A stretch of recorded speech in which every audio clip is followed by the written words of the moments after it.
अल्हम्दुलिल्लाहि वकफ़ा वस्सलामुन अला इबादिहिल्लज़ीना इस्तफ़ा अम्मा बअद फ़अऊज़ु बिल्लाहि मिनश शैतानिर रजीम बिस्मिल्लाहिर रहमानिर रहीम कुल्लु नफ्सिन ज़ाइक़तुल मौत सदक़ल्लाहुल मौलानाल अज़ीम वक़ाल रसूलुल्लाहि सल्लल्लाहु तआला अलैहि वसल्लम हुमुल जुलसाउ ला यश्क़ा जलीसुहुम औ कमा क़ाला अन्नबिय्यु सल्लल्लाहु तआला अलैहि वसल्लम अल्लाहुम्मा सल्लि अला सय्यिदिना व मौलाना मुहम्मद व अला आलि सय्यिदिना व मौलाना मुहम्मद व बारिक वसल्लिम। মৃত্যু এমন একটা ধ্রুব সত্য যেটাকে কেউই অস্বীকার করতে পারে না, যার মধ্যেই যে প্রাণীর মধ্যেই জান রয়েছে তাকেই একদিন না একদিন মৃত্যুকে গ্রহণ করতে হবে। আল্লাহ পাক জাল্লা জালালুহু কোরআনে কারীমের মধ্যে ইরশাদ করেছেন, কুল্লু নাফসিন যায়িকাতুল মাউত, প্রত্যেক প্রাণীকেই মৃত্যুর স্বাদ আস্বাদন করতে হবে। অন্য আয়াতে কারীমার মধ্যে আল্লাহ পাক বলেছেন, আইনামা তাকুনু ইদরিকুমুল মাউত, তোমরা যে যেখানেই থাকো না কেন মৃত্যু তোমাদেরকে ধরবেই, তোমাদেরকে গ্রাস করবেই। আইনামা তাকুনু ইউদরিকুমুল মাউত ওয়ালাউ কুনতুম ফি বুরুজিম মুশাইয়াদা, যদিও কেউ মৃত্যু থেকে বাঁচার লক্ষ্যে মজবুত কোনো দুর্গে অবস্থান করে, তথাপিও মৃত্যু সেখানে পৌঁছবে এবং যথা সময়ে তার জান কবজ করা হবে। মানুষ হাজারো চেষ্টা করে তার মৃত্যুকে ঠেকিয়ে রাখতে পারবে না। যার জন্য যখন লেখা, যেভাবে লেখা, যে স্থানে লেখা, তাকে সেখানেই মৃত্যু গ্রহণ করতে হবে। আল্লাহ পাক কোরআনে কারীমের মধ্যে বলেছেন, ফাইদা জাআ আজালুহুম, যখন নির্ধারিত সময়ে কাহারো মৃত্যু চলে আসবে, লা ইস্তাখিরুনা সাআতান ওয়া লা ইস্তাকদিমুন, সামান্য মুহূর্ত কেউ আগে অথবা কেউ পিছ করতে পারবে না, যথা সময়ে তার মৃত্যু হবে। এজন্য আল্লাহ পাক জাল্লা জালালু কোরআনে কারীমের মধ্যে অসংখ্যবার বলেছেন, মৃত্যুর আগে মৃত্যুর প্রস্তুতি নাও। যতক্ষণ আমাদের প্রাণ আছে, নাকে নিঃশ্বাস আছে, ততক্ষণই আখিরাতের প্রস্তুতি নেওয়ার সময়। যখন নিঃশ্বাস বের হয়ে যাবে তখন আর প্রস্তুতি নেওয়ার সুযোগ পাওয়া যাবে না। কোরআনে কারীমের মধ্যে আল্লাহ পাক বলেছেন, ওয়াল তানজুর নাফসুম মা কদ্দামাত লিগাদ, প্রত্যেকেরই চিন্তা করা উচিত, প্রত্যেক ব্যক্তিরই চিন্তা করা উচিত, অথবা প্রত্যেক ব্যক্তি যেন চিন্তা করে সে অগ্রে কি পাঠালো। মৃত্যুর পরে যে আরেকটা জগৎ শুরু হবে, আলমে বরজখ, ওই আলমে বরজখের জন্য সে কি পাঠালো, কি জমালো, কেমনে সেখানে সে চলবে। যারা চাকরিজীবী, চাকরি শেষ হওয়ার আগে আগে তারা প্রস্তুতি নেয় চাকরি শেষ হলে কিভাবে চলবো। যারা বিদেশে রয়েছে, বিদেশ থেকে ফেরার আগে একটা প্রস্তুতি নিয়ে থাকে, বাকি জিন্দেগি আমি কিভাবে কাটাবো। যারা ব্যবসা করে তারাও ভাবে যে হয়তো এক সময় আর এইভাবে ব্যবসা করতে পারবো না, শরীর ভারী হবে, অসুস্থ হবে, তখন আমি কিভাবে চলবো। এই জাতীয় একটা প্রস্তুতি কম বেশ আমাদের মধ্যে রয়েছে। কিন্তু আফসোসের বিষয়, এই দুনিয়া থেকে যখন আমরা বিদায় নিব, নতুন এক জগতে চলে যাব, আলমে বরজখ, শেষ অধিবেশন। একটু আগে যে বলা হলো শেষ অধিবেশন, ওটা হচ্ছে শেষ অধিবেশন। ওটার পরে আর শুরুও নাই, শেষও নাই। যারা জাহান্নামে যাওয়ার চলে যাবে, আর যারা জান্নাতে যাওয়ার তারা জান্নাতে চলে যাবে, আর কাহারও মৃত্যু হবে না। তো সেই জগতের জন্য প্রস্তুতির ক্ষেত্রে আমাদের গড়িমসি। এত ব্যস্ত হয়েছি আমরা, এত ব্যস্ত। বহু মানুষকে দুই চোখে দেখেছি, চাটা খাওয়ারও সময় হয় না। চা বা কফি নেয়, এত ব্যস্ত, পরে চা ঠান্ডা হয়ে যায়। ভাত খায়, ভাত খাইতেও তো একটু সময় দিতে হয়, মাছের থেকে কাটা বাছতে হয়, লোকমাটা মাখতে হয়, এই সময়টুকু পায় না। ফোনের উপর ফোন, এই ব্যস্ততা সেই ব্যস্ততা। বাংলাদেশের একজন বিখ্যাত ধনী মানুষ, হাজার হাজার কোটি টাকার মালিক, কয়েকশ জাহাজের মালিক, জাহাজের ব্যবসা, বড় বড় জাহাজ। তো ওনার এক বক্তব্যে উনি বলতেছেন, সাথে ছিল মাম পানির বোতল আর মুড়ি। তো উনি বলতেছেন যে এটাই আমার খাদ্য, এই পানি আর এই মুড়ি। আপনারা তো ইচ্ছা করলে ঘুমাইতে পারেন, আমি দিনেও ঘুমাইতে পারি না, রাত্রেও ঘুমাইতে পারি না। জাহাজ কোনটা যায় কোনটার সাথে লাগাইলো, কোনটা যায় কোথায় নামলো, দিন রাত 24 ঘন্টা ফোন খোলা রাখতে হয়। তো এটা কেমন জিন্দিগি হলো। অর্থ অর্জন তো একটু সুখের জন্য, একটু শান্তির জন্য, একটু আরামের জন্য। সেই অর্থই যদি আমার অশান্তির কারণ হয়ে দাঁড়ায়, তো এই অর্থের আমার কি প্রয়োজন। আল্লাহ পাক জাল্লা জালালু আমাদেরকে সহি বুঝ দান করেন। হাদিস শরীফের মধ্যে এসেছে, যে সমস্ত ব্যক্তিরা শুধুই দুনিয়াকে টার্গেট করবে, শুধু অর্থ, শুধু সম্পদ, শুধু ক্ষমতা, শুধু সুনাম সুখ্যাতি, অর্থাৎ যারা শুধু দুনিয়া টার্গেট করবে, আল্লাহ পাকের পক্ষ থেকে তাদের উপর 3টা বিষয় অবধারিত হয়ে যাবে। 3টা বিপদে তারা আক্রান্ত হয়ে যাবে, 3টা মুসিবতে তারা আক্রান্ত হয়ে যাবে, জড়িয়ে পড়বে। এক হলো ব্যস্ততা। বাস্তবের সাথে হাদিসকে মিলাবেন। ব্যস্ততা, এত ব্যস্ত হবে যে একবার বসবে আবার দাঁড়াবে, আবার দাঁড়াবে আবার বসবে, এদিকে দৌড় মারবে, ওইদিকে দৌড় মারবে, এদিকে ছুটবে। আজকে ঢাকা, কালকে চিটাং, পরশু রাজশাহী, একটু আগে ভৈরব, একটু আগে উপজেলা। ব্যস্ত। না সন্তানকে সময় দেওয়ার সময় আছে, না স্ত্রীকে সময় দেওয়ার সময় আছে, না বুড়া মা বাবাকে দেখার সময় আছে, না মৃত মা বাবার কবর জিয়ারতের সময় আছে, না ওলামায়ে কেরামের সোহবতে যাওয়ার সময় আছে। ব্যস্ত। এটা সে দুনিয়াকে টার্গেট করার কারণে আল্লাহ প্রদত্ত গজব, বিপদ। দ্বিতীয় হলো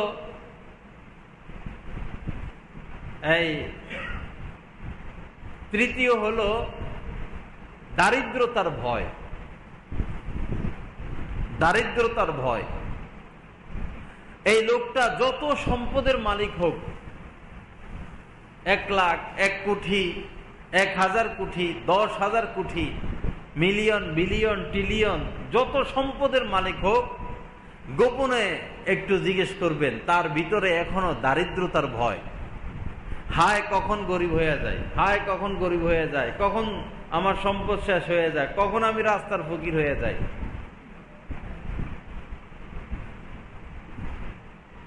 দ্বিতীয় নাম্বার যেটা, সেটা হচ্ছে পেরেশানি। এই আল্লাহর বান্দার পেরেশানির কোনো কুল কিনারা থাকবে না। পেরেশান পেরেশান পেরেশান, অস্থির। এই 3টা বিষয় তাকে আক্রান্ত করবেই, সে জড়িত হবেই। এজন্য শুধুই দুনিয়াকে টার্গেট না বানানো। আপনি ব্যবসা করেন, যখন মসজিদ থেকে আওয়াজ আসলো আল্লাহু আকবার, মানে কি? আল্লাহ সবচাইতে বড়, সব কিছুর চেয়ে বড়। অর্থাৎ এখন ব্যবসা বন্ধ, চাকরি বন্ধ, ঘর সংসার বন্ধ, সব বন্ধ, এখন আল্লাহ বড়। এখন মসজিদের দিকে ছুটা ছাড়া দ্বিতীয় কাজ নাই। তাহলে আপনার এই ব্যবসা দুনিয়া না।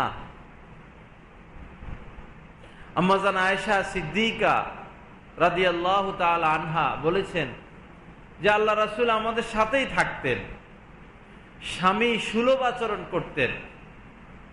যখনই মসজিদে আজান হতো, মুহূর্তের মধ্যে মনে হতো যে তিনি এখন আর আমাদেরকে চিনেন না। চেহারার রং পরিবর্তন হতে থাকতো। অর্থাৎ আল্লাহর আজমতের ভয়, আল্লাহর মহত্বের ভয়। অল্প সময়ের মধ্যে প্রস্তুতি নিয়ে মসজিদে চলে যাইতেন। আজ আমরা বেশিরভাগ মানুষ কোন রকম জুমার দিন মসজিদে আসি, তাও বয়ানটা শোনার সুযোগ হয় না। কোন রকম আইসা 2 রাকাত পড়া, আগের সুন্নত নাই, পরের সুন্নত নাই। দোকান খুলতে হবে, এই ফাঁকে ফোন আইসা গেছে 20-30টা, ওইখানে ওই ঝামেলা রাইখা আসছি, ওইখানে সেই ঝামেলা রাইখা আসছি। ভাই, নিঃশ্বাসটা বন্ধ হয়ে গেলে আপনার ঝামেলাগুলো কে মিটাবে? আপনি যখন লাইফ সাপোর্টে পড়ে থাকবেন, আপনার ব্যবসাটা কে দেখবে? আপনি যখন মাটির নিচে থাকবেন, আপনার এই স্বপ্ন কে বাস্তবায়িত করবে? আমাদের প্রধানমন্ত্রী গত কয়েকদিন আগে বলেছেন যে করোনা এসে প্রমাণ করে দিল টাকা পয়সা কোনো কাজে আসে না, কাজে লাগে না। করোনা প্রমাণ করে দিল টাকা পয়সা কোনো কাজে আসে না।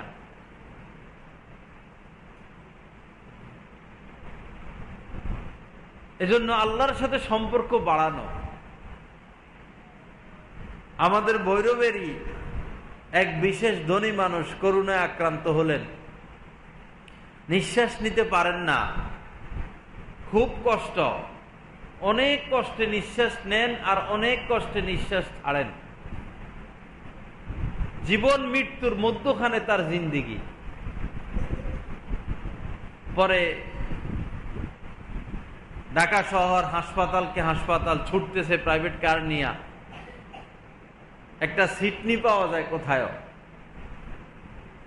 তো তারা বলে দিয়েছে যে গাড়ি ভর্তি টাকা নিয়েও যদি আসেন, একটা সিট দেওয়া সম্ভব না, কেবিন দেওয়া সম্ভব না।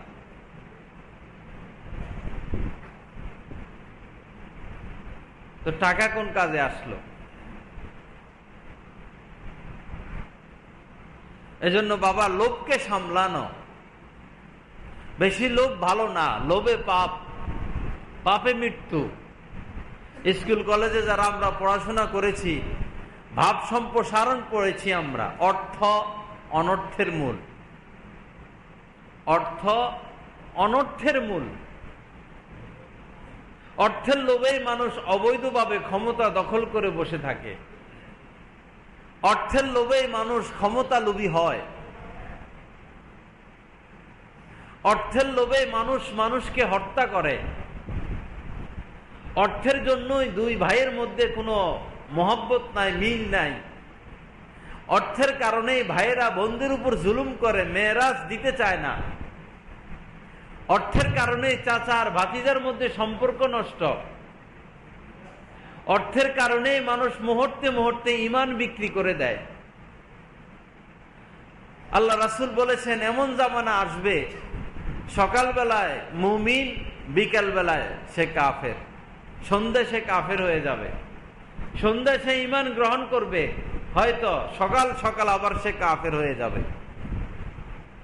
মাত্র 5,000, 10,000, 20,000 টাকার বিনিময়ে আমরা ঈমান বিক্রি করে দেই। বিচার উল্টাইয়া দেই।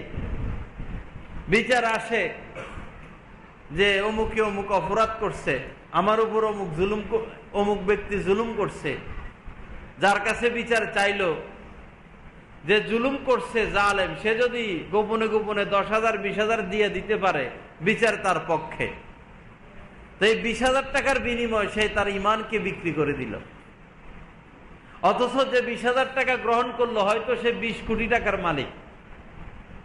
তো তার তো ভাবা উচিত যে আমি যে 20,000 টাকা বিনিময় ঈমান বিক্রি করলাম, এক তো আমি ঈমান হারালাম, আল্লাহ হারালাম, আখিরাত হারালাম। দ্বিতীয়, আমার এই গোপন কথা তো গোপন থাকবে না। আপনি সমাজের মধ্যে প্রতিষ্ঠিত একজন মুরব্বী, সবাই আপনাকে জানে, চিনে, বুঝে।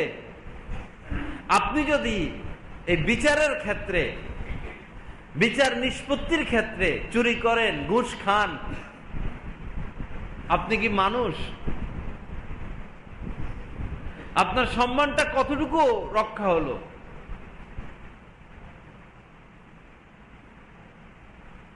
একজন চেয়ারম্যান মানুষ, একজন এমপি মানুষ, সে কিভাবে এই যে করোনা চলাকালীন যে সরকারি রিলিফ এসেছিল সারা দেশব্যাপী, চেয়ারম্যান সে তো গরিব না, সে তো হাজার হাজার, লাখ লাখ, কোটি কোটি টাকার মালিক। সে কিভাবে চাউলের বস্তা চুরি করতে পারে? একটা রিক্সাওয়ালা তো চাউলের বস্তা চুরি করবে না, যেটা গরিব মানুষের চাউল। এক গরিব মহিলা ভিক্ষা করে,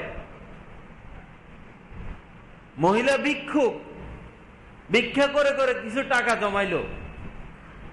যখন করোনা শুরু হলো, ওই মহিলা যাইয়া টিওনো বা ডিসি সাহেবকে বললেন যে এই টাকাগুলো গরিবদেরকে দিয়ে দেন। তো ভিক্ষুক এই আচরণ করলো, আর আমি চেয়ারম্যান হইয়া চাউলের বস্তা চুরি করলাম, তা আমি কত খারাপ। আল্লাহ পাক জাল্লা জালালু আমাদেরকে আখিরাতের বুঝ নসিব করেন। এগুলো হচ্ছে আল্লাহর ভয় অন্তরে না থাকার কারণে। আল্লাহর ভয় এমন জিনিস, এমন বিষয়, যার ভিতরে আল্লাহর ভয় থাকবে, সে 10 টাকা কেন 10,000 কোটি টাকাও সে সুযোগ থাকলে আত্মসাৎ করতে সে পারে না। আর যার ভিতরে আল্লাহর ভয় নাই, তাকওয়া নাই, সে 10,000 কোটি টাকার মালিক হলেও 10 টাকার লোভ সে সামলাতে পারবে না। সে 10 টাকার লোভ সামলাতে পারবে না। রাসূল করিম সাল্লাল্লাহু তাআলা আলাইহি ওয়াসাল্লাম একদিন এক রাত্রে ঘুম আসে না, ছটপট ছটপট করতেছেন, এই পাশ ওই পাশ করতেছেন, ঘুম আসে না, ঘুম ধরে না। আম্মাজান জিজ্ঞাসা করলেন, ইয়া রাসূলুল্লাহ, কেন আপনি ঘুমাচ্ছেন না, কেন আপনার ঘুম আসে না, আপনার মধ্যে এই পেরেশানি কেন? আল্লাহ রাসূল সাল্লাল্লাহু আলাইহি সাল্লাম বললেন যে একটা খেজুর পড়েছিল, খেজুর পড়েছিল, নিচে পড়া ছিল, আমি খেজুরটি উঠিয়ে খেয়ে ফেলেছি নষ্ট হয়ে যাওয়ার ভয়ে। পড়ে রয়েছে, নষ্ট হয়ে যাবে, খেয়ে ফেলি। খাওয়ার পরে আমার মনে হলো যে এই খেজুরটা যদি সৎকার খেজুর হয়, সৎকা তো নবী রাসূলদের জন্য, আল্লাহ রাসূলের জন্য সৎকা নিষেধ ছিল, তিনি সৎকা খেতেন না। তো এটা যদি সৎকার খেজুর হয়ে থাকে, আমি যে খেয়ে ফেললাম, এই ভয়ে আমি কাঁপতেছি, এই ভয়ে আমার চোখে ঘুম আসে না। এই ছিল রাসূলের অবস্থা। আজ আমরা কিভাবে বড় লোক হব, কিভাবে ধনী হব, কিভাবে বাড়ি বানাবো, কিভাবে ক্ষমতায় যাব, হালাল ভাবে আসতেছে না হারাম ভাবে আসতেছে, ওই তমিজ, ওই বিচার বিবেচনা আমরা করি না। বাবা উপায় থাকবে না, নিঃশ্বাসটা বের হয়ে গেলে আর উপায় থাকবে না। নিঃশ্বাসটা বের হয়ে গেলে আপনার প্রশাসনিক শক্তি আপনার আর কাজ করবে না। আপনি অনেক বড় বংশীয় লোক, নিঃশ্বাস বের হয়ে গেল, বংশের কোনো শক্তি পাওয়ার আপনি আর খাটাতে পারবেন না। আপনার বন্ধু বান্ধবের অভাব নাই, নিঃশ্বাস বের হয়ে গেল, ওই বন্ধু বান্ধব আপনার আর কোনো উপকারে আসবে না। আপনি অর্ধ দুনিয়ার মালিক, নিঃশ্বাস বের হয়ে গেল, ওই দুনিয়া আপনার আর কোনো কাজে আসবে না। এক কদম অগ্রসর হওয়া সম্ভব হবে না। কোন পথে আয়, কোন পথে ব্যয়, এটার হিসাব দেওয়া আগ পর্যন্ত। সে গরিব হোক, সে মধ্যবিত্ত হোক, সে ধনী হোক, সে লাট বাহাদুর হোক, সে লেবার হোক, সে সুফার হোক, সে নারী হোক, সে পুরুষ হোক, সে ওয়াবি হোক, সে সুন্নি হোক, সে আলেম হোক, সে আওয়াম হোক, সে হাজী সাহেব হোক, যেই হোক, কোন পথে আয়, কোন পথে ব্যয়, এটার হিসাব বেটার সাহস নাই সামনে অগ্রসর হওয়ার। আজ ব্যাংকওয়ালারা লোভনীয় প্রস্তাব দিচ্ছে, তারা তো ব্যাংক চালাতে হবে, তাদের মোটা অঙ্কের বেতন। লোভনীয় প্রস্তাব, আপনার 50 লক্ষ টাকার সিসি, তারাই বলবে নেন 1 কোটি টাকা নেন, 2 কোটি নেন, ব্যবসা করেন। আপনি লোভ সামলাইতে পারেন না, সিসি বাড়তেছে, ব্যবসা বাড়তেছে, সিসি বাড়তেছে, ব্যবসা বাড়তেছে। মনে রাখবেন, হারামে আরাম নাই, হারামে বরকত নাই। হয়তো আপনি মুহূর্তের মধ্যে আকাশ চুম্বি সম্পদের মালিক হয়ে যাবেন, মুহূর্তের মধ্যে আপনি আবার পথের ভিখারি হয়ে যাবেন, ভিক্ষুক হয়ে যাবেন, লাঞ্ছিত হয়ে যাবেন, অপমানিত হয়ে যাবেন, ঘৃণার শিকার হয়ে যাবেন, অপদস্থ হয়ে যাবেন। মানুষের নজরে আপনি ঘৃণিত এবং নিকৃষ্ট হিসেবে পরিণত হতে এটা অল্প সময়ের বিষয়। এটা আল্লাহ পাক পারেন, আল্লাহ পাকের হাতে ক্ষমতা রয়েছে। এজন্য সাবধান বাবা, সাবধান। সামান্য একটা চাউলও যেন হারাম আপনার পেটে না ঢুকে, একটা চাউল পরিমাণ সম্পদ। হযরতে ওমরে ফারুক ভূমি করেছেন, হযরতে আবু বকর সিদ্দিক রাদিয়াল্লাহু তাআলা ভূমি করেছেন, অথচ পুরো হারাম ছিল না সেটা। আমরা তো জানি সেটা। কোথায় আমাদের অবস্থান?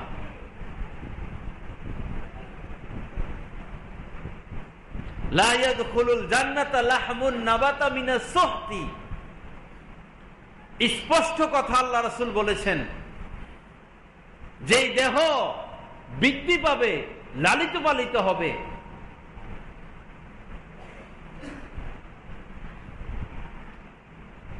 নাবাতা মিনাস সুহতি, হারাম খেয়ে, লা ইয়াদখুলুল জান্নাহ, সেই দেহ জান্নাতে প্রবেশ করবে না। যারা সুদ খাবে, যারা ঘুষ খাবে, যারা দেশের সম্পদ অবৈধভাবে ভক্ষণ করবে, গরিবের পেটে লাথি মারবে, হাসপাতালের টাকা চুরি করে খাইবে, বিভিন্ন ভাবে রাস্তার টাকা চুরি করবে, পোলের টাকা চুরি করবে, টেন্ডারবাজি করবে, গরিবের উপর জুলুম করবে, দেশের সম্পদ বিদেশে পাঠাবে, এরা যে কতটা অসহায় হবে, এরা যে কতটা বিপদগ্রস্ত হবে, এদের বিপদ দেখে, এদের মুসিবত দেখে কাল কিয়ামতের ময়দানে জন্তু জানোয়াররা শুকর গুজার করবে, আল্লাহ মানুষ বানাও নাই, কুকুর বানিয়েছ, হাইওয়ান বানিয়েছ, গরু ছাগল বানিয়েছ, যদি মানুষ বানাইতা আজ তো এই মানুষদের মতো আমিও বিপদগ্রস্ত হয়ে যাইতাম। উপায় নাই, রক্ষা নাই। লা ইয়ামুতু ফিহা ওয়ালা ইয়াহইয়া। ওই জাহান্নামে কেউ বাঁচবেও না, কেউ মরবেও না। দুনিয়ার এই জমিনে কেউ যদি কষ্ট সহ্য করতে না পারে, অস্থিরতা সহ্য করতে না পারে, পেরেশানি সহ্য করতে না পারে, তার একটা রাস্তা আছে, সে আত্মহত্যা করে। আত্মহত্যা করে সে দুনিয়া থেকে বিদায় নিতে পারে, কিন্তু মৃত্যুর পরে তো আর আত্মহত্যার কোনো সিস্টেম নাই, আর মরণ নাই। যেমন কর্ম তেমন ফল, কাহার উপরে আল্লাহ পাক জুলুম করবেন না। আর আল্লাহ পাক বান্দার হক মাফও করেন না। সাধারণত আপনার ক্ষমতা বেশি, আপনি বড় ভাই ছোট ভাইকে সম্পদ কম দিলেন, আপনি ভাইয়েরা বোনকে সম্পদ কম দিলেন, আল্লাহ পাক সব জানেন। মা বাবা মারা গেলে প্রথমে মা বাবার দাফনের কর্ম সম্পাদন করতে হয়, জানাজা দাফন কর্ম সম্পাদন করতে হয়, ঋণ পরিশোধ করতে হয়, তার সম্পদ থেকে তার ওসিয়ত গুলো পুরা করতে হয়। প্রথমে এই 3 কাজ, দাফন কাফন, তার সম্পদ থেকে তার ওসিয়ত পুরা করা, তার ঋণ পরিশোধ করা। এখানে আরো মাসলা আছে। চতুর্থ কাজ হলো সম্পদ বন্টন করে দেওয়া, পাই টু পাই। বোনদের সম্পদ, মেয়েদের সম্পদের ক্ষেত্রে মাসলা হলো ভাইয়েরা সম্পদ ভাগ করে বোনদের কাছে গিয়ে পৌঁছাইয়া দিয়ে আসবে যে বোন তুমি এই পাইছো। বোন এসে সমাজের মানুষকে ধরবে, আমার ভাইয়েরা আমার সম্পদ দেয় না, ভাইদের হাত পা ধরে বোন কিছু অর্জন করে নিবে। এটা ইসলাম বলে না। ইসলামের নির্দেশ বোনের প্রাপ্য বোনের বাড়িতে গিয়ে বোনের ঘরে পৌঁছাইয়া দিয়ে আসতে হবে। এবং যতদিন আপনি ভাই জীবিত থাকবেন, যতদিন আপনার বোন জীবিত থাকবে, তার হক সে পাওয়ার পরেও আপনার উপর হক থেকে যাবে। আপনার বোনের খোঁজ খবর নেওয়া, আপনার বোনের বাড়িতে যাওয়া, বোনকে আপনার বাড়িতে দাওয়াত দেওয়া, আত্মীয়তার এই সম্পর্ক হক ভাগাভাগি হওয়ার পরেও মরণ পর্যন্ত এটা অব্যাহত রাখতে হবে। সমাজের মধ্যে একটা ধারণা হলো যে বোনেরা হক নিয়ে গেলে আর ওই বোনের সাথে সম্পর্ক রাখে না, এটা হারাম, এটা জাহান্নামের রাস্তা, ওই ভাইদের কোনো উপায় থাকবে না, রক্ষা নাই। বহু পিতা আছে জালেম, বহু পিতা আছে জালেম, বহু পিতা আছে জালেম। মরার আগে ছেলেদের নামে সব সম্পদ দিয়া যায়, মেয়েদেরকে বঞ্চিত করে। এদের কোনো রক্ষা নাই। এদের কবরে আগুন জ্বলতেছে, এদের কবরে আগুন জ্বলতেছে। এরা তাদের মেয়েদের উপর জুলুম করেছে। বান্দার হক অনেক কঠিন বিষয়। আল্লাহ পাক জাল্লা জালালু আমাদেরকে বুঝার তৌফিক দান করেন, আমাদেরকে হক আদায়ের তৌফিক দান করেন। আসুন বাবা, সহজ রাস্তায় আসি, সঠিক রাস্তায় আসি। শান্তি আর শান্তি, শান্তি আর শান্তি, দুনিয়াতেও শান্তি, আখেরাতেও শান্তি। দুনিয়াতেও ইজ্জত, আখেরাতেও ইজ্জত। দুনিয়াতেও আরাম, আখেরাতেও আরাম। সেটা হচ্ছে ইসলামের পথ। সুদ ঘুষ বর্জন করুন, বান্দার হক আদায় করুন, নামাজ পড়ুন, সত্য কথা বলুন, মানুষের সাথে ভালো ব্যবহার করুন, মা বাবার খেদমত করুন, আচার আচরণের মধ্যে সংশোধন আনি, নিজের ইসলাহ করি, নিজের পাপের পথ বর্জন করি, নামাজ ধরি, রোজা ধরি, মসজিদের সাথে সম্পর্ক বাড়াই। আপনি বাদশাহ, আপনি বাদশাহ। বাদশাদের খবর নিয়ে দেখেন, এক আগুনের মধ্যে তাদের বসবাস, এক আগুনের জিন্দেগিতে তারা রয়েছে। কখন ক্ষমতা চলে যায়, কখন কে গুলি করে, ক্ষমতা যাওয়ার পরে কোন বিপদ পড়ে, এই সমস্ত পেরেশানিতে তাদের 2 চোখে ঘুম নাই, তাদের পেটে খানা ঢুকে না। আল্লাহ পাক জাল্লা জালালু আমাদেরকে তৌফিক দান করেন, আমাদেরকে হালালের উপর, হকের উপর চলার তৌফিক দান করেন। বিশেষ করে বাবা, আমাদের জিন্দেগি সুদের সাথে বেশি, ব্যবসায়ীরা বিশেষ করে বেশি জড়িত হয়ে গেছে, সুদের সাথে বেশি জড়িত হয়ে গেছে। মারাত্মক অবস্থা, লোভ সামলাইতে পারে না কেউ। এই লোভই আমাদেরকে বিপদ ডেকে আনতেছে।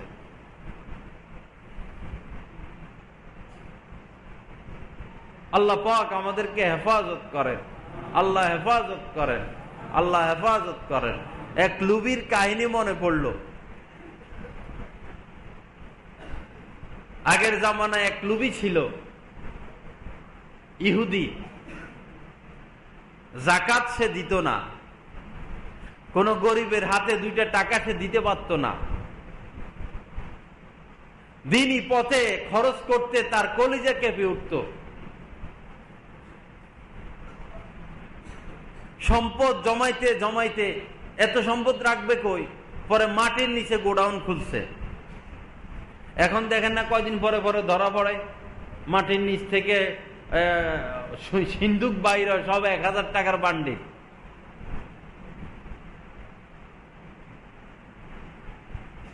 মাটির নিচে গোডাউন খুলছে অনেক গভীরে, শুধু স্বর্ণ রূপা এগুলো জমাইতেছে, অনেক জমাইছে। পরে একদিন শখ হলো যে আমি নিজের চোখে আজকে আমার সব সম্পদ দেখব। তো দরজাটা ছিল ভিন্ন স্টাইলের, আগের জামানার দরজা। তো দরজার সিস্টেম ছিল যখন কেউ ঘরে ঢুকে দরজা বন্ধ করে দিবে, ভিতর থেকে আর খুলতে পারবে না, খুলতে হবে বাহিরের থেকে। দরজাটা ছিল লোহার, এরকম সিস্টেমের। ভিতর থেকে দরজা খোলার সিস্টেম ছিল না, ভিতরে ঢুকলে দরজা বন্ধ হয়ে যাবে, খুলতে হবে বাইরের থেকে। তো সে কাউকে জানায় নাই, পাহারাদার যারা ছিল তাদেরকেও ছুটি দিয়ে দিছে, অথবা পাহারাদার ছিলই না, ভিতরে ঢুকছে, দরজা বন্ধ করলো। মাটির নিচে সে স্বর্ণ রূপা মণি মুক্তা হীরা জওহর সব দেখতেছে, দেখে আর খুশি, দেখে আর খুশি, আনন্দ, আমার জীবনের কামাই। যা হোক, দেখা দেখি শেষ, এখন বের হয়ে আসবে। দরজার পাশে আয়সা তো আর দরজা খুলতে পারে না, দরজা বন্ধ হয়ে গেছে। আর কেউ জানেও না যে সে আছে মাটির নিচে, কাউকে বলেও যায় নাই। আর ভিতর থেকে চিৎকার দিলে যে কেউ যে শুনবে সেই ব্যবস্থাও নাই। অনেকক্ষণ চিৎকার দিল, দরজা পিটাইল, কে শুনবে কার কথা? সে তো মাটির নিচে। ক্ষুধা পিপাসায় কাতরাইতে কাতরাইতে, ক্ষুধার যন্ত্রণায় মারা যাওয়া, পিপাসার যন্ত্রণায় মারা যাওয়া। যখন সে পিপাসার যন্ত্রণায় মারাত্মক কাতর, ক্ষুধার যন্ত্রণায় মারাত্মক অবস্থা, বারবার সে তার সম্পদের দিকে তাকালো আর আফসোস করলো, হায় আমার সম্পদ এখন আমার কোন কাজে আসতেছে? সারা জীবন যে কামাইলাম, এই সম্পদ কোন কাজে আসলো এখন?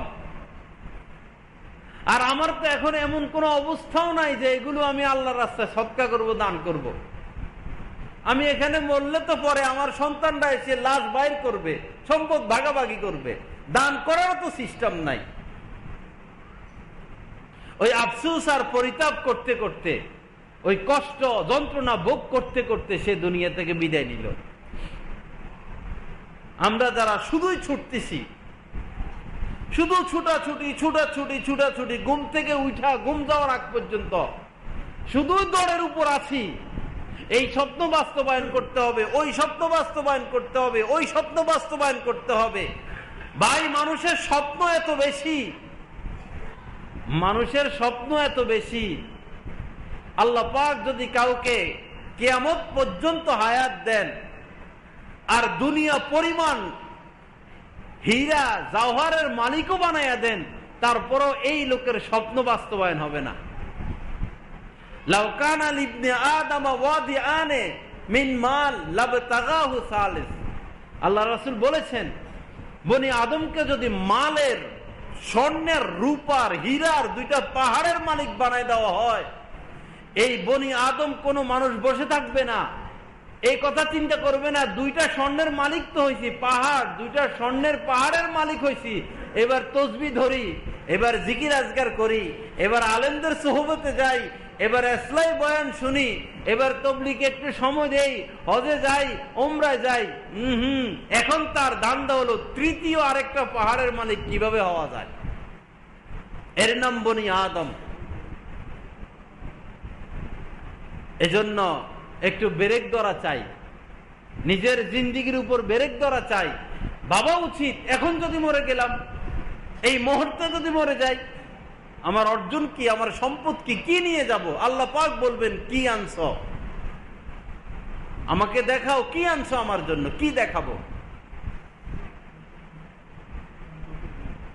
আসুন বাবা, শান্তির জিন্দেগি গ্রহণ করি, সুদের পথ গ্রহণ করি, সিসির পথ গ্রহণ করি, ব্যাংকওয়ালাদের লোভনীয় প্রস্তাবে নিজের জীবনকে শেষ করে না দেই, এনজিওওয়ালাদের লোভনীয় প্রস্তাবে নিজের জীবনকে শেষ করে না দেই।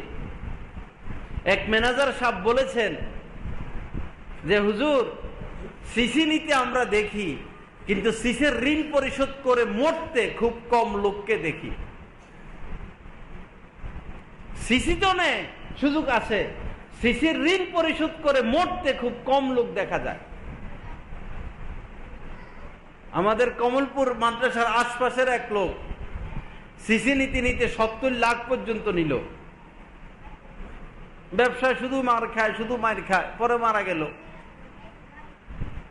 পরে ব্যাংকওয়ালারা এসে বাড়ি নিয়ে নিল, যে দলিল দিয়া উঠাইছে, বাড়ি নেওয়ার পরেও 70 আসে নাই। ব্যবসা বাণিজ্য নিয়ে নিছে, দোকান টোকান। একটা মাত্র ছেলে, সে এখন খালি হাত, কিছুই নাই, বাড়িও নাই, ব্যবসাও নাই। যখন তাকে বলে তোমার বাবার জন্য দোয়া করো, তো সে বদদোয়া দেয়, গজব দেয়, বাপের কবরে আগুন দেয়, দিবেই তো। অথচ সন্তানের জন্যই তো সে করেছিল। ইয়াউমা ইয়াফিরুল মারউ মিন আখিহি ওয়া উম্মিহি ওয়া সাহিবাতিহি ওয়া বানি। আল্লাহ পাক সব বলে দিয়েছেন, কিয়ামতের ময়দানে ভাই ভাইয়ের কাছ থেকে পলাবে, সন্তানের কাছ থেকে মা, মার কাছ থেকে সন্তান, স্বামীর কাছ থেকে স্ত্রী, স্ত্রীর কাছ থেকে স্বামী, কেউ কারো পরিচয় দিবে না। লা ইয়ানফাউ মালুন ওয়ালা বানুন। কিয়ামতের ময়দানে মাল কাজে আসবে না, সন্তান কাজে আসবে না। কিয়ামতের ময়দান তো আছেই, দুনিয়াতে কি কাজে আসতেছে? কয়দিন আগে এক মহিলা মারা গেল করুণায়। শেষ নজর মাকে দেখবে, মাকে শেষ নজর দেখবে। এই মা এত কষ্ট করছে সন্তানদের জন্য, মাকে শেষ নজর দেখবে। এই জন্তু জানোয়ার মার্কা সন্তান মাকে শেষ নজর দেখতে যায় নাই, করুণার ভয়। ওরে বেওকুফ, যে আলেম ওলামারা হাজার হাজার করুণা রুগীকে গোসল করাচ্ছে, কোন আলেম করুণায় আক্রান্ত হলো? তোমরা দুনিয়াদার এত অন্ধ হলা, তোমাদের চোখে কি, তোমরা চোখে কি দেখো না কোন ইমাম সাহেব করুণায় আক্রান্ত হলেন, কোন মুয়াজ্জিন সাহেব করুণায় আক্রান্ত হলেন, কোন বড় আলেম করুণায় আক্রান্ত হলেন? আল মার্কাজুল ইসলামিয়া ঢাকায় তারা যে হাজার শত শত করুণা রোগীর দাফন করাচ্ছেন, কাফন করাচ্ছেন, খালি হাতে খালি শরীরে মুহূর্তে মুহূর্তে কবরে রাখতেছেন। কয়জনকে করুণায় ধরলো? তোমার মা চিরবিদায় নিচ্ছে, করুণার ভয়ে মাকে এক নজর দেখতে পারো না, মার কবর, মাকে কবরে রাখার সাহস পাও না। তো এই মা তোমাকে কি জন্য পাললো?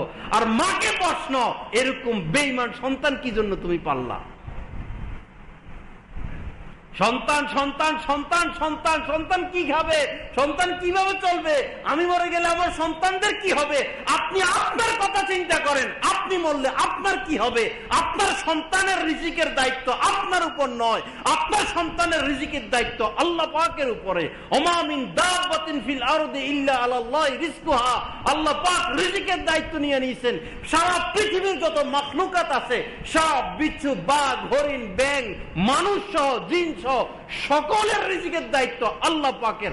আপনাকে রিজিকের দায়িত্ব দেওয়া হয় নাই। আপনি মরে গেলে কবরে আপনি কিভাবে থাকবেন? সেখানে তো আপনার ফোন করার সুযোগ নাই, সেখানে কাউকে অর্ডার দেওয়ার কোনো সুযোগ নাই, সেখানে আপনার আশপাশে কোনো পানি থাকবে না, কোনো খাদ্য দ্রব্য থাকবে না, বালিশ থাকবে না, বিছানা থাকবে না। ওই অন্ধকার কবরে, ওই বরজখের জিন্দেগিতে আপনার কি অবস্থা হবে? আপনার সময় কিভাবে কাটবে? আপনি খাবেন কি? আপনি কি খরচ করবেন? কদমে কদমে যে নেকি লাগবে, সেই নেকি আপনি কোথায় পাবেন সেটা আপনি ফিকির করেন। সন্তানের ফিকির দ্বিতীয় পর্যায়ে। আল্লাহ পাক জাল্লা জালালু আমাদেরকে সহি বুঝ দান করেন। সন্তানকে শিক্ষিত করার জন্য শিক্ষিত সমাজরা, শহরের মানুষরা এত পাগল পারা, এত মেহনত, এত চেষ্টা। সেই স্কুলে মহিলারা বাচ্চারে নিয়ে যায়, যতক্ষণ ক্লাস হয় বাচ্চা নিয়ে বসে থাকে, ক্লাস শেষ আবার নিয়ে আসে, দুইটা খাওয়ায়, অনেক সময় গাড়িতে বসে খাওয়ায়, আবার কোচিং এ নিয়ে যায়, যতক্ষণ কোচিং মা সাথে বসে থাকে, কোচিং শেষ নিয়ে আসে, এরপরে বাংলা টিচার আসে, ওই বাংলা টিচারের কাছে পড়ে, মা পাহারাদারি করে, বাংলা টিচারকে নাস্তা খাওয়ায়, ইংরেজির টিচার আসে, অঙ্কের টিচার আসে, ফিজিক্স আসে, কেমিস্ট্রি আসে, সারাদিন সন্তানের পড়ালেখা, সন্তানের পড়ালেখা, সন্তানের পড়ালেখা। এরপরে সন্তান যখন পড়ালেখা করে শিক্ষিত হয়, ভালো চাকরি পায়, মায়ের আর খোঁজ খবর নেয়?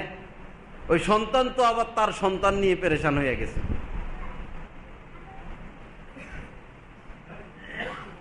শিক্ষিত করতে কোনো নিষেধ নাই, কিন্তু নৈতিক শিক্ষা বাদ দিয়ে জাগতিক শিক্ষা যদি আপনার সন্তানকে শুধুই আপনি শিক্ষিত করেন, মনে রাখবেন এই শিক্ষা আপনাকে জবাই করবে, আপনার সন্তান আপনাকে জবাই করবে, কোনোদিন তার থেকে আপনি ভালো আচরণ পাবেন না। শিক্ষার সাথে ধর্মীয় শিক্ষা আবশ্যক। অচিরেই দেখবেন আর বাংলাদেশে জাতীয় পাঠ্যক্রমের মধ্যে ধর্মীয় শিক্ষা থাকবে না, আর ভালো কথাগুলো থাকবে না। সুদ খাইও না, ঘুষ খাইও না, সত্য কথা বলো, মানুষের উপকার করো, দেশকে ভালোবাসো, মানুষকে ভালোবাসো, দেশের স্বার্থে কাজ করো। এই ভালো কথাগুলো তো ধর্মীয় শিক্ষার মধ্যে। অচিরেই দেখবেন ধর্মীয় শিক্ষা উদাও নাই, শুধু A+ দিয়ে হোল স্কয়ার শিখানো হবে, ফিজিক্স শিখানো হবে, কেমিস্ট্রি শিখানো হবে। যদি নৈতিক শিক্ষা না থাকে, এটা কোনোদিন মানুষ হবে না। এটা কলমের খোসা মাইরা কোটি কোটি টাকা চুরি করবে, দেশের সম্পদ বিদেশে নিয়ে জমা করবে, মায়ের সাথে গাদ্দারি করবে, বাবার সাথে গাদ্দারি করবে, সমাজের সাথে গাদ্দারি করবে, দেশের সাথে গাদ্দারি করবে, গরিব মানুষের পেটে লাথি মারবে। এটার উল্লেখযোগ্য কারণ হলো জাতীয় শিক্ষাক্রম থেকে ধর্মীয় শিক্ষাকে বাদ দেওয়ার ফল, বাদ দেওয়ার জেদ। যারা কোটি কোটি টাকা হাতাইয়া নিয়ে যাচ্ছে, দিল্লি বাড়ি করতেছে, সেই মালয়েশিয়া বাড়ি করতেছে, সেই এই সুইজারল্যান্ডের সেই ব্যাংকে নিয়ে টাকা জমাচ্ছে, এরা রিক্সাওয়ালা না, এরা দিনমজুর না, এরা আলেম উলামা না, এরা মূর্খ না, এরা অনেক বড় বড় শিক্ষিত। এরা মুখে বলে আমরা দেশকে ভালোবাসি, এদের বগলে ইট, এদের ভিতরে ইট। আসলে এরা দেশকে ভালোবাসে না, বরং দেশের 12টা তারা বাজাচ্ছে। ধর্মীয় শিক্ষা 100 না, বরং ধর্মীয় শিক্ষার বইয়ের মধ্যে 200 নাম্বার যোগ করা উচিত। এটা ভালো করে পড়ানো উচিত। এটা না থাকলে কেউ ভালোভাবে তার দায়িত্ব পালন করবে না। মানুষ তো দায়িত্ব পালন করবে, মানুষের মধ্যে দায়িত্ব বোধ আসবে আল্লাহর ভয়ে। আল্লাহ দেখতেছেন, আল্লাহর ভয়ে মানুষ দায়িত্ব পালন করবে। আর আল্লাহর প্রতি ইলম জ্ঞান যদি না থাকে, মানুষ তার দায়িত্ব পালন করতে পারে না। হয়তো আমার কথাগুলো আপনাদের গায়ে লাগে, অন্তরে লাগে। এটার নামই ইসলাহি বয়ান, এটার নামই ইসলাহি বয়ান। অপারেশন থিয়েটারে গেলে অপারেশনে করতে হয়, ছুরি দিয়েই কাটতে হবে, ইঞ্জেকশন দিবে, সেখানে প্যারাসিটামল আর হোমিও ডোজ দেওয়া হবে না। এটা ইসলাহি বয়ান। এখানে আমি বসে সুরমুর দিমু আর যাওয়ার সময় 50,000 টাকা নিয়ে যাবো, এই কাজের জন্য আমি আসি নাই। কথা বলো সত্য, যদি হয় তিক্ত, এটা রাসূল বলেছেন। আমরা আমাদের সর্বনাশ করে ফেলেছি, পাপের ভারে দুনিয়া আজ কম্পমান। ঘরে ঘরে জিনা ব্যভিচার, জোয়ান বলেন, বুড়া বলেন, সবাই ফেসবুকে আক্রান্ত, ইউটিউবে আক্রান্ত। কিসের করুণা? করুণা কিসের ক্ষতি করলো আমাদের? করোনায় কয়জন মারা গেল? লক্ষ কোটি মানুষ ফেসবুক চালাইয়া, ইউটিউব চালাইয়া বরবাদ হয়ে যাচ্ছে, ধ্বংস হয়ে যাচ্ছে। ছেলে সন্তানরা স্কুল বন্ধ, কলেজ বন্ধ, সারাদিন গেমস নিয়ে পড়ে থাকে, সারাদিন কাঠন নিয়ে পড়ে থাকে। এক একটা কাঠন হাজার করোনার চাইতে মারাত্মক ধ্বংসাত্মক। এক একটা গেমস হাজার করুণার থেকে, হাজার এক্সের থেকে মারাত্মক এবং ধ্বংসাত্মক। আপনার সন্তানের ঈমান বিক্রি হয়ে যাচ্ছে ওই কার্টুন দেখে দেখে।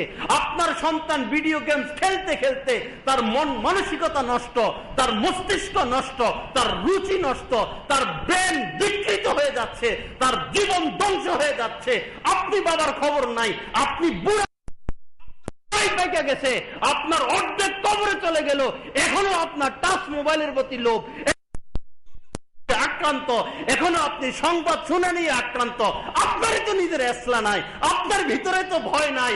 আপনি রাস্তাঘাটে চলার সময় নারীর থেকে নজর হেফাজত করতে পারেন না, আপনি গান শোনা থেকে বাঁচতে পারেন না, আপনি নিজেকে সুদ ঘুষ থেকে রক্ষা করতে পারেন না, মানুষকে ধোঁকা দেওয়া থেকে নিজেকে বাঁচাইতে পারেন না।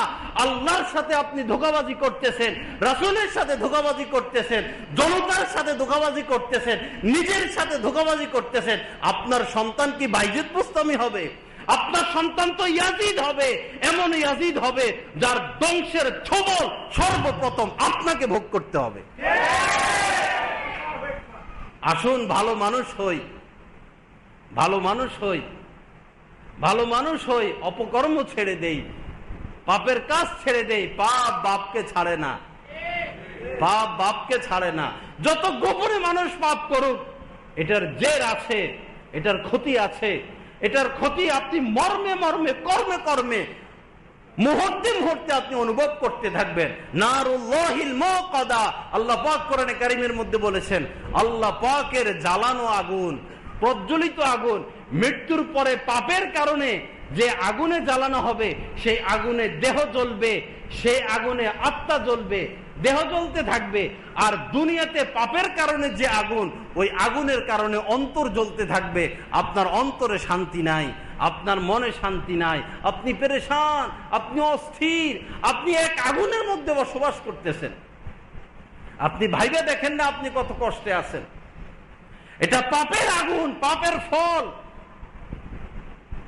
এজন্য আল্লাহ রাসূল বলেছেন, ইয়াকা ওয়াল মাসিয়া, ইয়াকা ওয়াল মাসিয়া, অবশ্যই গুনাহ থেকে বাঁচো, অবশ্যই গুনাহ থেকে বাঁচো, অবশ্যই গুনাহ থেকে বাঁচো। ফা ইন্না বিল মাসিয়াতি হাল্লা সাখাতুল্লাহ, কেননা পাপের দ্বারা আল্লাহ পাক ক্রোধান্বিত হন, আল্লাহর ক্রোধ হয়।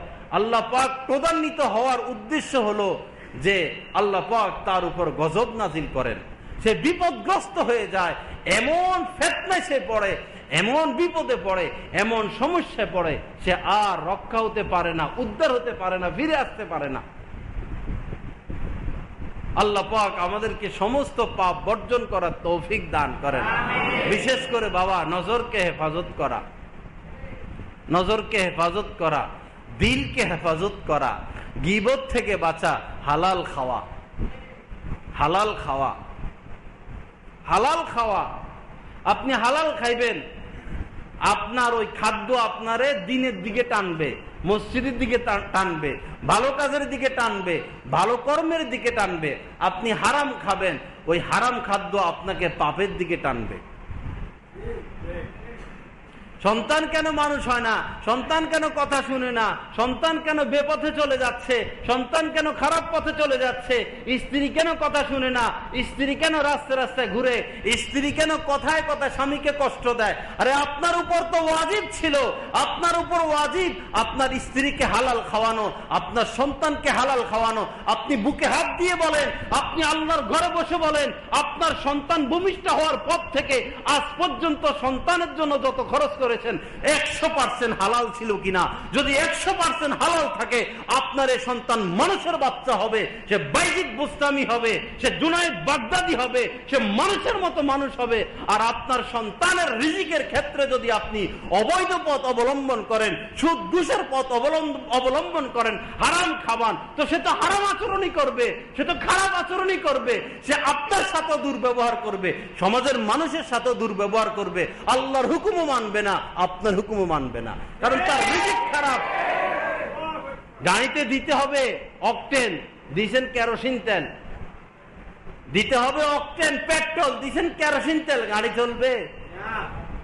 এটাও তো একটা গাড়ি, এই দেহটাও তো একটা গাড়ি, এটা তেল হচ্ছে হালাল খাদ্য, দিতে হবে হালাল খাদ্য। আমরা কি দিচ্ছি? আমরা তো লোভ সামলাইতে পারি না। জিহ্বা এত বড়, জিহ্বার চাহিদা এত বেশি, পুরো বঙ্গোপসাগরের পানি ঢাললেও জিহ্বার চাহিদা মিটবে না।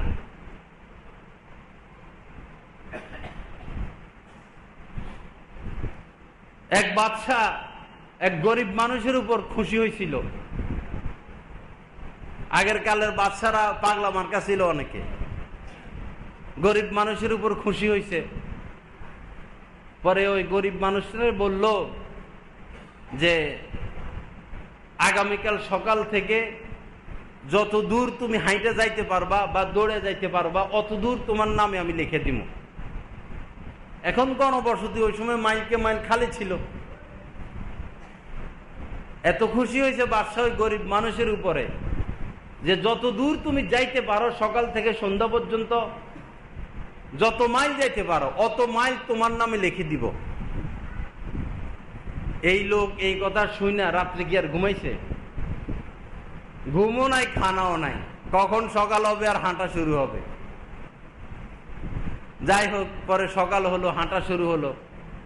হাঁটে দৌড়ে কতক্ষণ দৌড়া যায়, কতক্ষণ হাঁটা যায়, কিন্তু মনের মধ্যে এই কথা যে এক কদম অগ্রসর হতে পারলে এটার মালিক তো আমি হব, আরো যদি 10 হাত যাইতে পারি এটার মালিক তো আমি হব, আরো যদি আধা কিলোমিটার কষ্ট করে আগাইতে পারি এটার মালিক তো আমি হব। যাইতে যাইতে যাইতে যাইতে আর পারে না, আর পড়ে যাইতেছে, আবার ভাবে আরেক কদম দিতে পারলে তো এটার মালিক আমি হব।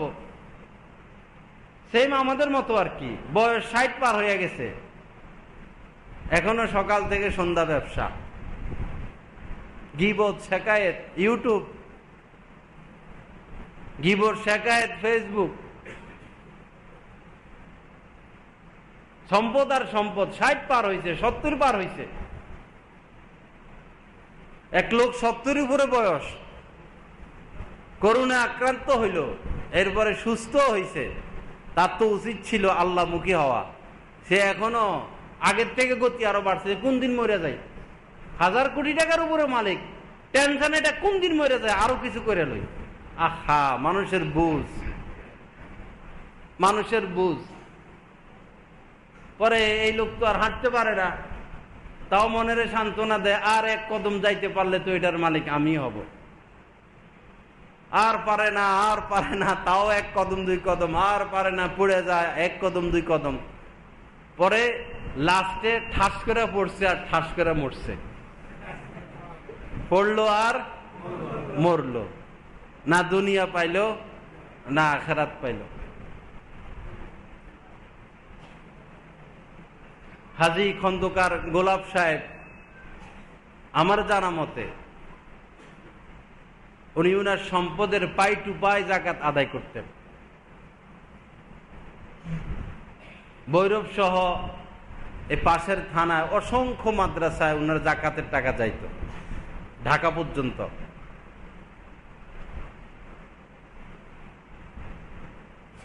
আমার জানা মতে আলেমদের সাথে তিনি ভালো ব্যবহার করতেন। বহু কমিটির সদস্য আছে, ধনী মানুষ আছেন, আলেমদের সাথে দুর্ব্যবহার। মুয়াজ্জিনকে ঘৃণার নজরে দেখা হয়, ইমামকে ঘৃণার নজরে দেখা হয়। আমরা কমিটির সদস্য, আমরা বেতন দেই, তারা আমাদের বেতনভুক্ত কর্মচারী। ভাই, এমন ধারণা, এমন চিন্তা আপনাকে জাহান্নামে নিয়ে যাবে। ইমাম, একজন ইমাম, একজন খতিব, সে রাসূলের স্থানে দাঁড়ানো। একজন মুয়াজ্জিন, সে মুয়াজ্জিন না, সে হযরত বেলালের স্থানে দাঁড়ানো। আপনি কার সাথে বেয়াদবি করেন, কার সাথে দুর্ব্যবহার করেন? হযরত বেলালের সাথে, রাসূলের সাথে। কাল কিয়ামতের ময়দানে যারা মুয়াজ্জিন, তাদের ঘাড় সবচেয়ে উঁচু হবে।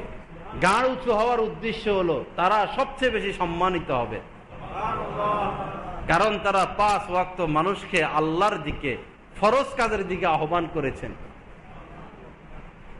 আপনার সম্পদের পাহাড় আপনার কমিটির সদস্যের পাওয়ার সেদিন আর কাজে আসবে না। লা ইয়াদখুলুল জান্নাতা, লা ইয়াদখুলুল জান্নাতা মান কানা ফি কলবিহি মিসকালু যাররাতিন মিন কিবরিন। যার অন্তরে সরিষার দানা পরিমাণও অহংকার থাকবে, আমি কিছু, আমি হাজী সাহেব, আমি 3 চিল্লার সাথী, 100 দেশ সফর করছি, আমি পীর সাহেব, খলিফা, আমি খতিব সাহেব, আমি মসজিদের সভাপতি, আমি এলাকার মেয়র, আমি অমুক বংশের লোক, আমি নেতা। এই যে অহংকার, এটা সরিষার দানা পরিমাণ নয়, এটা পাহাড় পরিমাণ। সরিষার দানা পরিমাণ থাকলেই জান্নাতে যাইতে পারবেন না, জাহান্নামে যাইতে হবে। পাহাড় পরিমাণ অহংকার নিয়ে কেমনে মরবেন? কি উপায় হবে? অহংকার এটা আত্মার রোগ। মানুষ অনেকে ইবাদত করে নিজেকে বড় মনে করে, অনেকে পাপ করে বড় লোক মনে করে, নিজেকে বড় মনে করে, সম্পদের লোভে নিজেকে বড় মনে করে। বড় মনে করার সুযোগ কারো নাই, বড় মনে করার অধিকার কেবলমাত্র আল্লাহ পাকের। আপনি যে হন না কেন, প্রেসিডেন্টের চেয়ার দখল করতে গেলে প্রেসিডেন্ট আপনাকে ছাড়বে না, সন্তান কেউ না। আপনি যে হন না কেন, প্রধানমন্ত্রীর গদি দখল করতে গেলে প্রধানমন্ত্রী আপনাকে ছাড়বে না, তার সন্তান কেউ না, তার বোন কেউ না, তার বাপ কেউ না। এটাই দুনিয়ার নিয়ম। নিজেকে কিছু মনে করা, গর্ব, গৌরব, অহংকার, এটা কেবলমাত্র আল্লাহ পাকের শান, আল্লাহ পাকের অধিকারভুক্ত বিষয়। এই দিকে কেউ যদি হাত বাড়ায়, সে ধ্বংস আর বরবাদ হয়ে যায়। এজন্য নিজেকে ছোট মনে করা, আমি পাপী, আমি গুনাহগার, আমি অপরাধী। মসজিদে এসে জুতা সুতা করে দিবেন, মুসল্লিদের ওযুখানা ধুয়ে দিবেন, সবার আগে সালাম দিবেন, গরিব মানুষের সাথে বসে চা খাবেন। অনেকে গরিব মানুষের সাথে বসে না, প্রেস্টিজ নষ্ট হয়ে যাবে। গরিব মানুষ সালাম দিলে সালামের জবাব নেয় না, প্রেস্টিজ নষ্ট হয়ে যাবে। গরিব তো ধনীর 500 বছর আগে জান্নাতে চলে যাবে। গরিবেরা বলবে কিয়ামতের ময়দানে, আল্লাহ আমাদের আবার হিসাব কিসের? আমরা না খাইয়া থাকতাম, আমরা গরিব মানুষ, আমরা দিনে আইসা দিনে কামাইয়া দিনে খাইছি, রিক্সা চালাইছি, ভ্যান চালাইছি, রাজমিস্ত্রির কাজ করেছি, আমাদের আবার হিসাব কিসের? আমরা তো গরিব ছিলাম। আল্লাহ বলবেন, যা যা যা, তোরা তো গরিব ছিলি, যা, দুনিয়াতে তোরা গরিব ছিলি, কষ্টে ছিলি, যা যা যা, জান্নাতে ঢুক, জান্নাতে ঢুক, জান্নাতে ঢুক।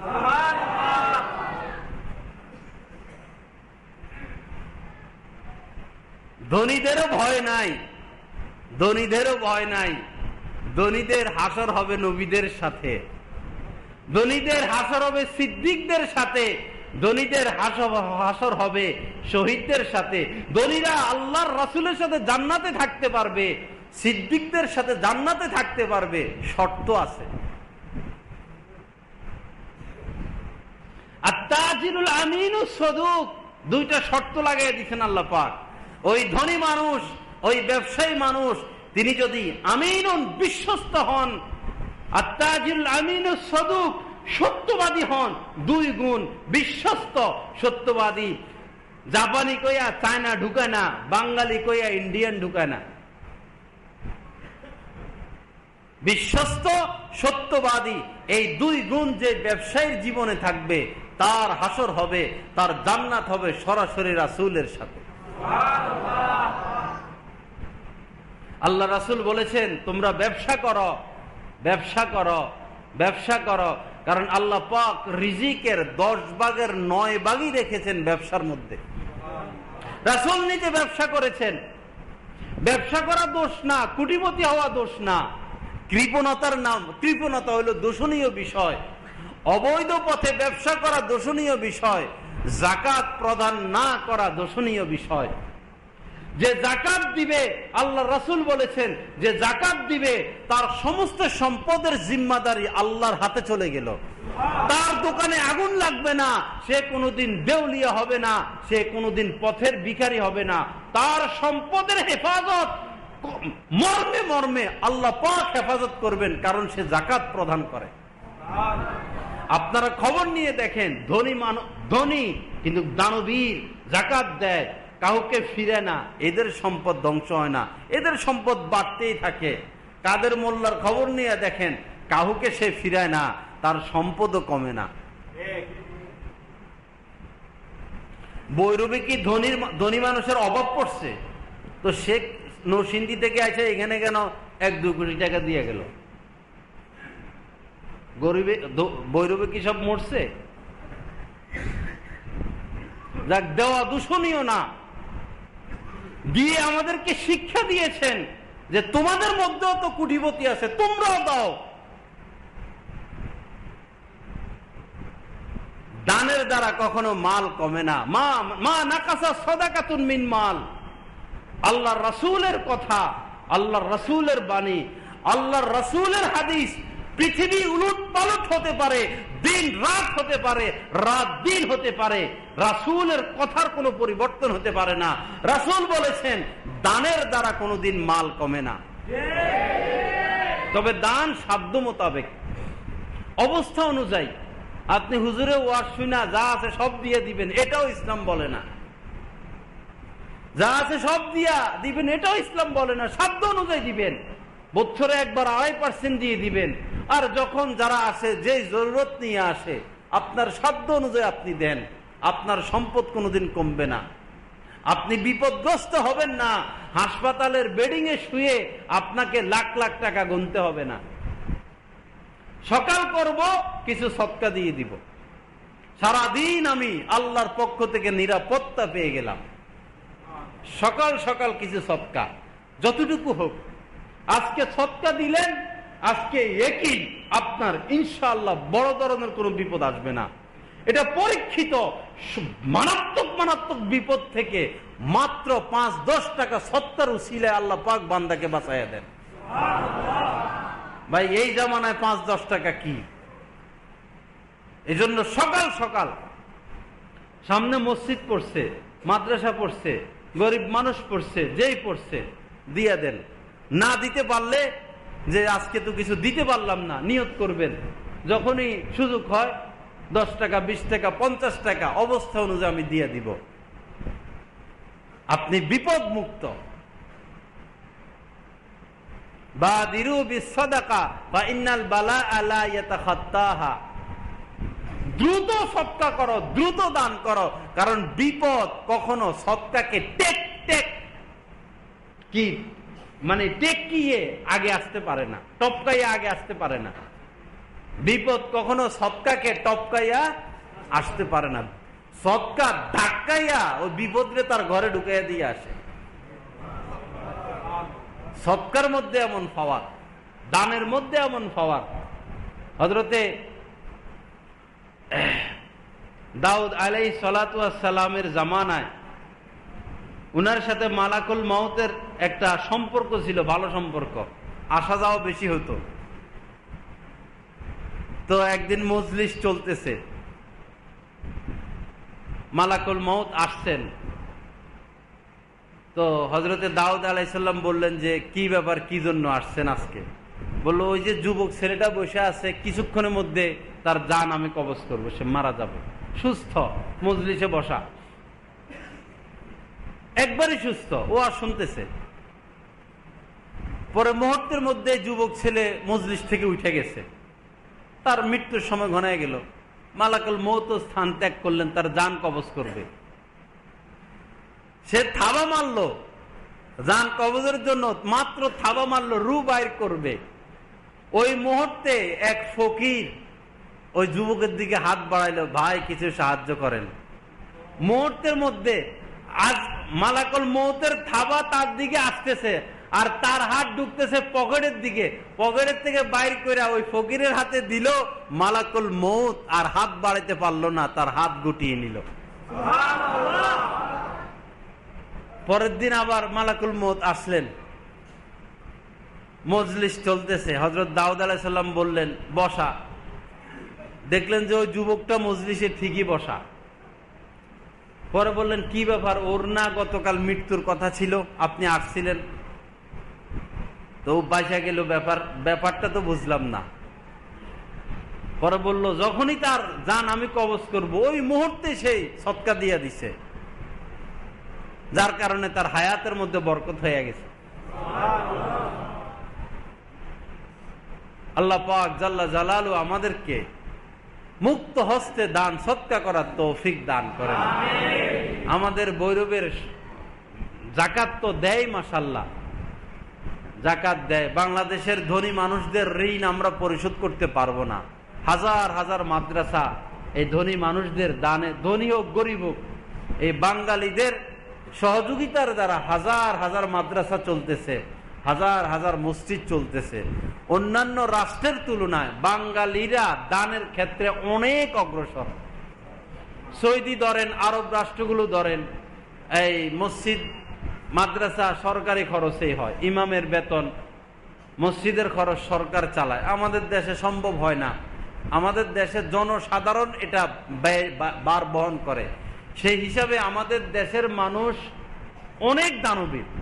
বাকি আমি যেটা বলতে চাচ্ছি সেটা হলো, যাদের যাদের উপর জাকাত ফরজ এই ভৈরবে, এরা যদি হিসাব কইরা 5 বছর জাকাত দেয়, 5 বছরের মাথায় দেখা যাবে ভৈরবের সকলে বিল্ডিং এর মালিক হয়ে গেছে, এক একজন 2-3 তালা 5 তালার। সমস্ত গরিব মানুষ বিল্ডিং এর মালিক হয়ে গেছে। বাংলাদেশের মানুষ যদি সবাই জাকাত দেয়, 5-7 বছরের মধ্যে এমন হবে যে বাংলাদেশে জাকাত গ্রহণ করার মতো গরিব পাওয়া যাবে না। এমনও ধনী মানুষ আছে, কিন্তু আমাদের সম্পদগুলো অন্যায় পথে খরচ হয়ে যায় বেশিরভাগ। আল্লাহ আমাদেরকে হেফাজত করেন। যাই হোক বাবা, অনেক কথা বলে ফেলছি, ভুল হলে মাফ করবেন। তবে কথা এটা, করুণা যায় নাই, করুণা আছে। করুণা চোখে দেখে, করুণা আল্লাহর হুকুমে চলে, করুণার ব্রেনও আছে। মাস্ক একটা না, মাস্ক 1 কোটি লাগাইলেও করুণা যারে ধরবে ধরবে। করুণা বিশেষ করে পার্লামেন্টে ঢুকে, যারা একবারে এসি থেকে বাইর হয় না। করুণা কেমনে ঢুকে? ওই জায়গায় তো গ্লাসে বন্ধ।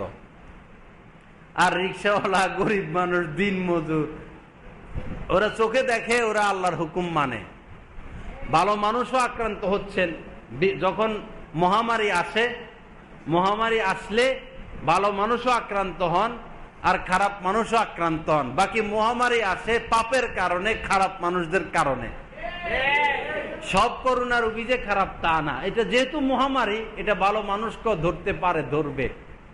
করোনা যায় নাই, করোনা ঠেকানোর রাস্তা ওই যে ভ্যাকসিনই কয়, ভ্যাকসিন না, ওই যে বিশ্ব স্বাস্থ্য সংস্থা থেকে বলে দিছে ভ্যাকসিনের দ্বারা করোনা দূর করা সম্ভব না। করোনা দূর হবে পাপ বর্জনের দ্বারা, চোখের পানির দ্বারা। কয়জন বাঁচে, কয়জন মরে এখনো বলা মুশকিল। চীনে 2.5 কোটি সিম বন্ধ হয়ে গেছে, 2.5 কোটি সিম বন্ধ। দেখায় তারা মারা গেছে কয়জন, আসলে 2.5 কোটি মানুষের সিম নাই, বন্ধ গেছে। কই সিম এগুলো? ওই সমস্ত রাষ্ট্রের খবর প্রকাশ আসে না, বাস্তব খবর। আমেরিকায় কি হচ্ছে, উত্তর কোরিয়া, দক্ষিণ কোরিয়া, এই খবরগুলো আমাদের রাষ্ট্রের খবরও তো আমরা জানি, আসল খবর তো মানুষ জানে না। আসলে অবস্থা খারাপ, বাস্তবে অবস্থা খারাপ, বাংলাদেশের অবস্থা খারাপ। অবস্থা আরো খারাপ হবে যদি পাপ না ছাড়ে। আর করোনা তো স্বাভাবিক গজব। হাদিস শরীফের মধ্যে আসছে পাথরের বৃষ্টি হবে। কিসের বৃষ্টি হবে? পাথরের বৃষ্টি। আগুন বের হবে, ভূমি ধসে যাবে। আপনি 20 তলা বিল্ডিং এর মধ্যে আশপাশ 20-30টা দারোয়ান, কয়েকশো সিফা সালার দিয়া ঘুমাইছেন, আপনার বিল্ডিং এ তো মাটির নিচে চলে যাবে। আকৃতি বিকৃতি হয়ে যাবে, বিকৃত হয়ে যাবে। এই বিপদগুলো সামনে আসতেছে।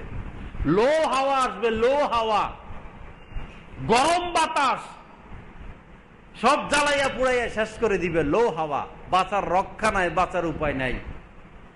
পাথরের বৃষ্টি শুরু হলে বাঁচার উপায় নাই, লো হাওয়া আসবেই, বাঁচার উপায় নাই। ভূমি ধস হবেই, ঘূর্ণিঝড় বাড়তেই থাকবে, এরপরে ভূমিকম্প বাড়তেই থাকবে। বাঁচার উপায় নাই। বাঁচার উপায় হলো আল্লাহমুখী হওয়া, আল্লাহর দিকে রুজু হওয়া, এবাদত বন্দেগী শুরু করা, পাপ ছেড়ে দেওয়া, ওয়াহাবি সুন্নির ধান্দা ছেড়ে দেওয়া, ওয়াহাবি সুন্নির ধান্দা ছেড়ে দেওয়া। আপনি নামাজ পড়েন কিনা সেটা দেখেন, রোজা রাখেন কিনা সেটা দেখেন, সত্য কথা বলেন কিনা সেটা দেখেন, হালাল খান কিনা সেটা দেখেন, শুদ্ধভাবে কোরআন পড়তে পারেন কিনা সেটা দেখেন, হজ ফরজ হজ করলেন কিনা সেটা দেখেন, যাকাত ফরজ যাকাত দিলেন কিনা সেটা দেখেন। কিসের ওয়াহাবি আর কিসের সুন্নি? ওয়াহাবি সুন্নি কোরআন হাদিসে নাই। কোরআন হাদিসে কোথায় ওয়াহাবি সুন্নি হইতে বলে নাই। আমরা মুসলমান, আমাদের সৃষ্টিকর্তা আল্লাহ, আমাদের রসুল মুহাম্মদ সাল্লাল্লাহু আলাইহি সাল্লাম, আমাদের কিতাব কোরআন শরীফ, আমাদের রাসূলের বাণী হাদিস শরীফ। আমরা হজ করতে কাবায় যাই, রাসূলের জিয়ারত করার জন্য মদিনা যাই, রমজান আসলে আমরা রোজা রাখি, 5 ওয়াক্ত নামাজ আমাদের উপর ফরজ, হ্যাঁ হালাল খাওয়া ফরজ। এটা না আমাদের পরিচয়। কিসের ওয়াহাবি আর কিসের সুন্নি? বন্ডদের পাল্লায় পড়বেন না বাবা, ভণ্ডদের পাল্লায় পড়বেন না। ভণ্ড ছেয়ে যাচ্ছে। হক্কানি পীরও আছে সমাজে, ভণ্ড পীরও আছে। আপনার মধ্যে বিবেক আছে, আপনি বিবেক খাটাইয়া দেখেন কে হক কে না হক। আজীবনের এই যেখানে ফেরাউন সেখানে মূসা, যেখানে নমরুদ সেখানে ইব্রাহিম আলাইহিমুস সালাম। হক বাতিল থাকবে। আপনার মধ্যে আল্লাহ পাক বিবেক দিয়েছেন, আপনি বিবেক খাটান। একটা পিঁপড়া বর্ষাকাল আসার আগে সে তার খাদ্য সংগ্রহ করে। পিঁপড়ার মাথায় জ্ঞান আছে। আপনি আশরাফুল মাখলুকাত, আপনি যে ভণ্ডের পাল্লায় পড়লেন, আপনি কি বুঝেন না হে ভণ্ড? আপনি ওয়াহাবি সুন্নিগিরি করেন, আপনি কি বুঝেন না? আপনি নামাজ পড়েন না, নারীদের সাথে পর্দা করেন না, গান বাজনা শুনেন, ফেসবুক আর ইউটিউবের এই গান্ধিগির জিন্দিগিতে আপনি আক্রান্ত, আপনি কি বুঝেন না? আসুন বাবা, সঠিক পথে আসি। ক্বাদ তাবায়্যানা রুশদু মিনাল গাই। কোরআন নাজিল হওয়ার সাথে সাথে সত্য মিথ্যা স্পষ্ট হয়ে গেছে। এটা আল্লাহর পথ, এটা শয়তানের পথ। এটা সত্য, এটা মিথ্যা, এটা হালাল, এটা হারাম, এটা ভালো কাজ, এটা মন্দ কাজ, এটা স্পষ্ট। আপনার আমার মধ্যে বিবেক আছে, বিবেক খাটাই, কাজে লাগাই, ভালো কাজ করব, ভালো কর্ম করব, আমি এটার ফল দুনিয়াতেও পাবো, আখিরাতেও পাবো। আর অসৎ কর্ম করব, পাপের কর্ম করব, এটার যে ক্ষতি জের দুনিয়াতেও আমাকে ভুগতে হবে, মৃত্যুর পরে তো আর উপায় নাই। আল্লাহ পাক জাল্লা জালালু আমাদের সকলকে এই কথাগুলোর উপর আমল করার তৌফিক দান করেন। আল্লাহ পাক নিজ করমে আমাদেরকে ইসলাহ নসিব করেন। আল্লাহ পাকের মহব্বত নসিব করেন। আল্লাহ পাক গুনাহ থেকে বাঁচা আমাদের সকলের জন্য সহজ করেন। যত ভাইয়েরা আজকের আলোচনা শুনেছেন, বোনেরা শুনেছেন, শুনবেন, সকলকে আল্লাহ পাক নিজ করমে আল্লাহর ওলি হওয়ার তৌফিক দান করেন।